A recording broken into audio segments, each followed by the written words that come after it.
We don't know our team well enough. Our team doesn't know us well enough. When I say well enough to compete at a championship level right now, it's November, so our job as coaches is to figure out solutions for our problems. And some things we know, you just don't know the extent of it. You don't know how much you can be exposed in certain areas. We are disappointed that we weren't able to go get what we think would be a quad one win at the end of the year, just because of the respect we have for their staff and roster and program as a whole.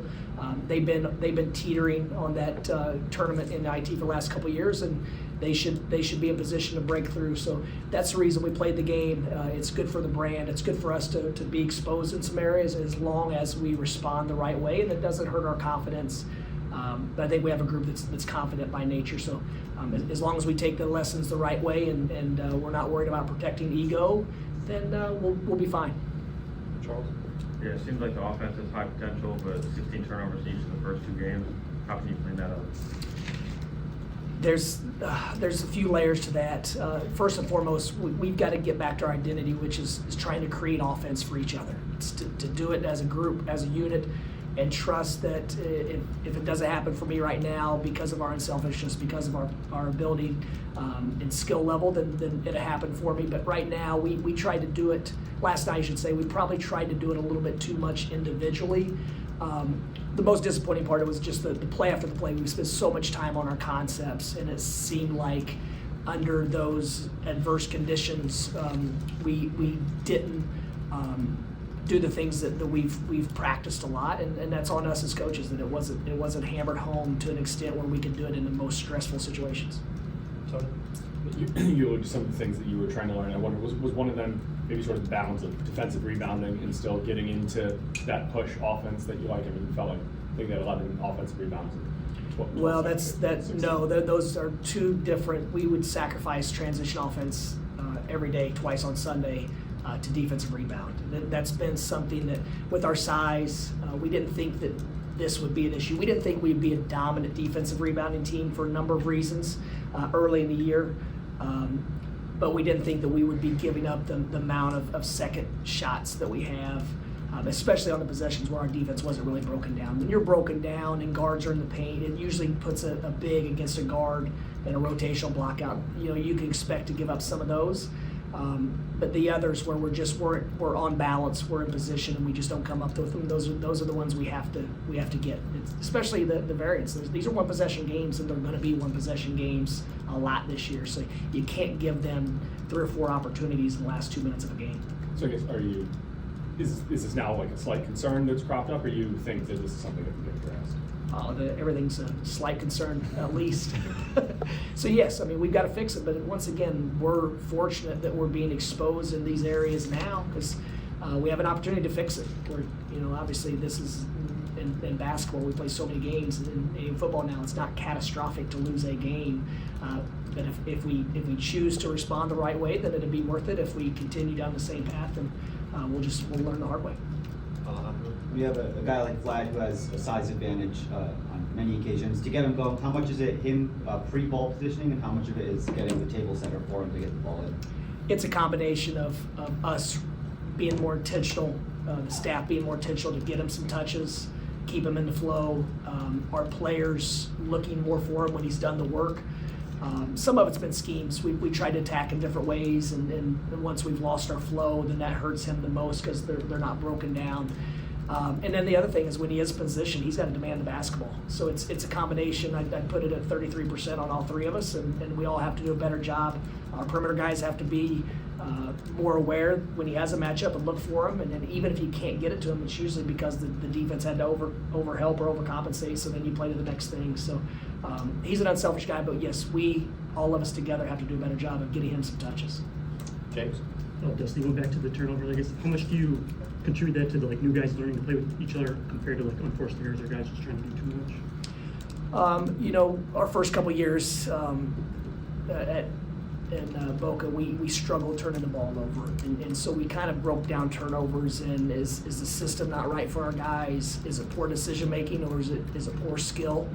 And we're still trying to figure out. Right now, it's trying to do too much against a set defense. We knew Wake was going to be in the gaps aggressive, and we thought we prepared well for what we're going to see with off-ball movement and cutting and not trying to attack as much on the first side.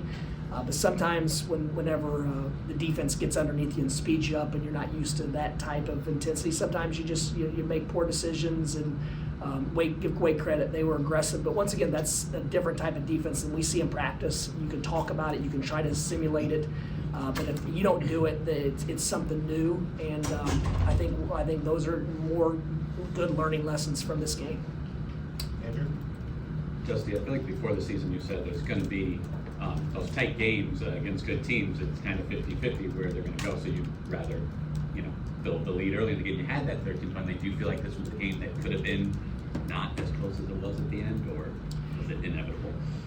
Yeah, we thought we were playing really good basketball midway through the first half, and there was a stretch of maybe 10 possessions where we stayed on the first side and took tough, difficult shots on the first side. And it's not that those shots in a vacuum are the reason it happens, but then the other guys aren't as involved. You've kind of broke your chain. And so we just, we've got to be more aware that everyone's got to be involved. Unless we're getting a great shot, we're getting to the rim, or we're getting a rhythm three, then we've got to keep everyone in the flow of the game, involved in the game, and that's a cumulative responsibility by all of us. On your left with Craig. Yeah, there's some commentary that the Golden and Wolf combination isn't really plausible. I don't see that, but what are you seeing at this point? It's a really small sample size because they haven't been in, I think, majority of both of their minutes, more than 50% of both of their minutes, and I'd have to check the exact because some of it's exhibition games and scrimmages and whatnot, but they haven't been together that much. They've done some really good things together, and then they haven't been able to find the combination. I think early in the first half yesterday, we were in a really good offensive rhythm. We were flowing, and Danny came off in a 4-5 ball screen, which we tried to get some in that game, and he made the right decision. The pass was probably a little bit too fast for that moment. Vlad didn't catch it, but if you catch that pass, Roddy's got a dunk, and now you continue the momentum. So that's how it is early in the season. Wake had the same thing. They had 3 or 4 possessions where they could have gotten easy baskets, and they just overthrew the guy by an inch or two. And it's part of this new era where guys have to get used to playing with each other. But yeah, they've done some good things. Has it been seamless? Absolutely not. But it wouldn't be whether we were playing Cheddar at the 4 or Roddy Gill at the 4. There's going to be some things that guys have to figure out together. And that's the unique thing about this. Wake is an experienced team, so they were able to change the coverages based on is Golden in the game. They're going to switch 1 through 5. When he's out, it's 1 through 4, and then so there's all these different scenarios that we've got to be able to adapt on the fly in real time, and so that's why these games, I say it over and over, are extremely valuable. And if you have great character, then usually the teams that schedule like this early in the year are much better basketball teams in Big Ten play, January, February. That's the hope, at least. Dennis? I missed if you talked about it. Was there condensation on the floor all game long? Or was that just one spot, just one of those things? We in warm-ups, our guys were talking about how the floor felt slick. I don't know. They had the same floor. Maybe it was just specific spots. I'm not really sure.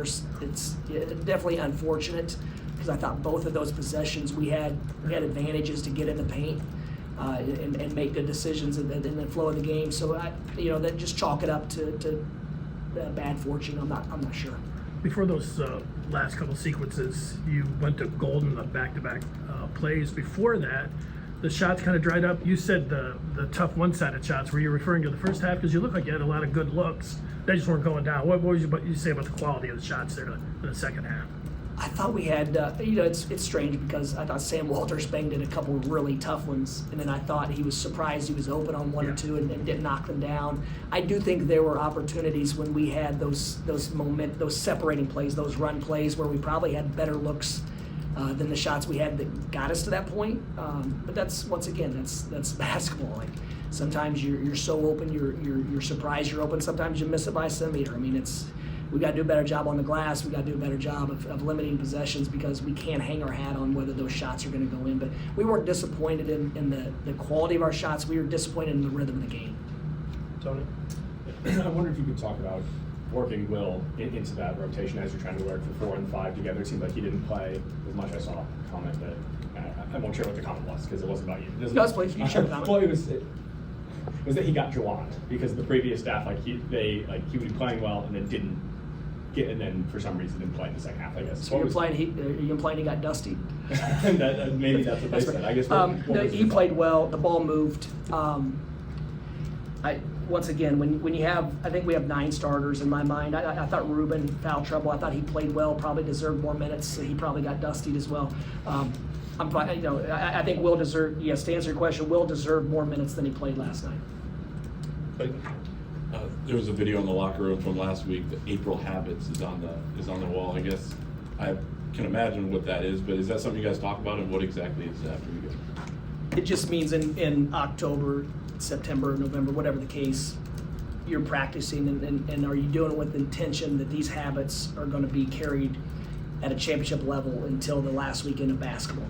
And for us to be playing as long as we possibly can, and every team has a different ceiling, we have no idea what our ceiling is right now. You have to develop championship level habits today. First place habits today and first place habits tomorrow, because if you don't and you're trying to think about all these things, our working memory is just not big enough to process all the stuff that happens in this game. So we've got to have some things ingrained into us that we don't even have to think about, and we're just playing off instinct, and hopefully we're moving in that direction right now. James? Dustin, you guys have this home and home series with TCU. I guess, do you want to do more of these home and homes maybe in the future? And I guess, why do you think those are kind of becoming more or less common? I think they're less common because, never mind, I'm not going to say why it's less common. Every situation's different. For us, I don't really care what my wiki record is. Whatever, I have no idea how many games we've won, we've lost. I know that we lost our last game. And so these games are good for the game of basketball. They're good for our players. They're good for television. They're good for our universities. They bring attention and eyes. They're good for recruiting. And so why wouldn't we play them? And the NCAA tournament has proven that if you play as competitive a schedule as possible, they're going to give you the benefit of the doubt in a tie. And so all those things add up to it being wise for us to play as many games as we can like this. And at the end of the year, I may be kicking myself, but right now, we think it's going to help us improve. When you guys are building a schedule, how do you weigh doing a neutral site series like with Wake Forest and then a home series? There are some other factors that we won't discuss. Last night, yesterday, I keep saying last night, it felt like it was 7 p.m. or whatever the case, but yesterday it felt like an NCAA tournament game. You're in a big arena with a different backdrop, and the lighting's different, and you're playing a really good team. And that was like a tournament game where you're at a venue where the other team brought a lot more fans than you. So it just had a different feel, a different type of energy. It's on national television. So all those things are great. Now next year they'll come to Detroit and we'll have a chance to play in Little Caesars in Detroit in a different environment, different type of game. So it just made sense on a lot of fronts, and we want to play as many of these power level teams as we can, because it's a different game. The size and physicality challenges you. Andrew? Signing day is coming up. I know you can't talk about specific players, but is it your preference to build your roster primarily with high school prospects, even with the transfer portal and getting a seasoned college player if you want? I'll just say it's very important. What's more important are the qualities and attributes of the guys that are playing in Michigan. If it's a great teammate who's unselfish and tough and skilled, that's a fifth-year senior, versus a freshman that is coming for his own personal ambition and things like that, then no, I'd rather have the fifth-year senior. But yes, the guys we're going to try to sign and identify, we would love to help them become the absolute best they can be, let them experience this university and take advantage of the network and the education they're going to receive here, not just the degree, but the education, the day-to-day education that you can take advantage of at a place like Michigan. Alejandro? On that note, you've had some success on the recruiting trail. What are the sort of things that your staff is selling that are resonating with those prospects? First of all, the staff does a great job of identifying what we feel like are the right guys. They're relationship builders. They're trying to find the best guys for us, and that's another great quality of our staff, that they're simply putting aside their own. You hear it all the time. I think we should go after that guy, and it's not the point man who's recruiting him. So, but it's the same thing. We're just trying to bring in guys we think we can win championships with, and we'd love to be around every day and around families and represent this place. It's, we don't have a real complex formula. Yes, we want some skill, we want size, we want toughness, we want great people, but part of it is just connection. I mean, when you go out recruiting and you spend time, you develop a connection. in this world where it's a lot more transactional than it used to be. But once again, then that's on us to adjust and adapt. But no, we're simply just trying to find the best guys for us and for this place. Got time for a couple more, Dennis? Yeah, I was just gonna ask you about some of the situational stuff at the end when they were fouling you up two. What were you emphasizing to your players there? Were you trying to tell them to get up a shot there? And if the shoe was on the other foot, is that your philosophy too, fouling, or whether there's 20, 10 seconds? How do you go about that? I don't have a philosophy. It's been different every year based on how good of a rebounding team you have. We've worked on it a lot in practice, fouling up three. Right now, it is our philosophy. As far as that situation, I don't really want to say what the plan was, just because of future scouting, but they fouled us a little earlier, or in a different manner than we thought. And those are the things too where we didn't mind them fouling, because we have 2 7-footers, and we've had a lot of success in that situation in the past, where getting it up on the rim in a particular way and then tipping it in with an opportunity to go overtime. So, you know, the foul or not the foul, I think is probably a little bit of an overblown conversation. I think the stats are almost exactly 50-50, despite what commentators and what your opinion is. And it changes based on your personnel and their personnel, but we felt like probably our best chance of winning versus shooting a tough 25 to 30-foot three would be to get fouled, make one, and have an opportunity to tip in the second one. The ball came off a little bit too fast, and we didn't have a chance to get to it in the paint. James? Going back to signing day, I mean, are you expecting all three guys that are committed to sign during the shorter period? Am I allowed to comment on this, Tom? No. No. No comment. Okay. Is there a number you're comfortable with in the 2025 class? Like, do you want to add more guys to this class? We're still recruiting in 2025.